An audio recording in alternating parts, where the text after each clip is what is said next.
Chapati with ஒரு பன்னீர் butter masala சாப்பிட்றீங்க அப்படின்னம்னா அந்த பன்னீர் பட்டர் மசாலாக்கு அதுக்கு டைஜஸ்ட் பண்ணக்கூடிய ஹெவி டோஸ் ஆஃப் பித்தநீர், அதாவது ரொம்ப கான்சென்ட்ரேட்டட் பித்தநீர், கான்சென்ட்ரேட்டட் ஹைட்ரோக்ளோரிக் ஆசிட், கான்சென்ட்ரேட்டடான மற்ற டைஜஸ்டிவ் ஜூசஸ் அது ப்ரொடியூஸ் பண்ணணும். அப்பதான் அதை செரிமானம் பண்ண முடியும்.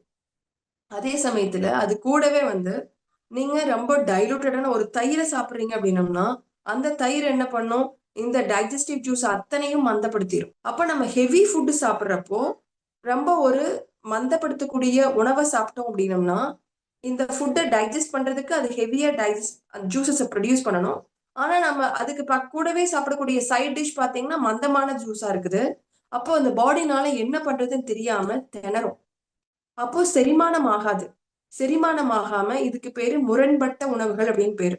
இந்த முரண்பாடான உணவுகள் உள்ள போறப்போ உங்களுடைய வயிறு பகுதி வீங்க ஆரம்பிக்கும். வயிறு பகுதி பாத்தீங்க அப்படின்னா உங்களுடைய இடது பக்கம் இருக்கு. இந்த இடது பக்கம் அது வீங்க ஆரம்பிக்கிறப்போ அதுக்கு நேர் மேல பாத்தீங்கன்னா உதர விதானம் இருக்கு. அதுக்கு மேல பாத்தீங்கன்னா இதயம் இருக்கு. இப்ப இந்த ஹார்ட், அதாவது ஹார்ட்டுடைய ஜஸ்ட் கீழே இருக்கிறது தான் இரைப்பை. இரைப்பை கொஞ்சம் கொஞ்சமா உப்ப ஆரம்பிக்குது. எதனால?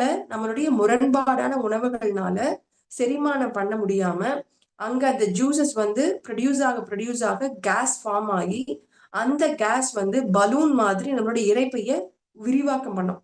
அப்படி விரிவாக்கம் பண்றப்போ அங்க மேல இருக்கக்கூடிய இதயத்துக்கு அது ஓவர்லோட் கொடுக்கும்.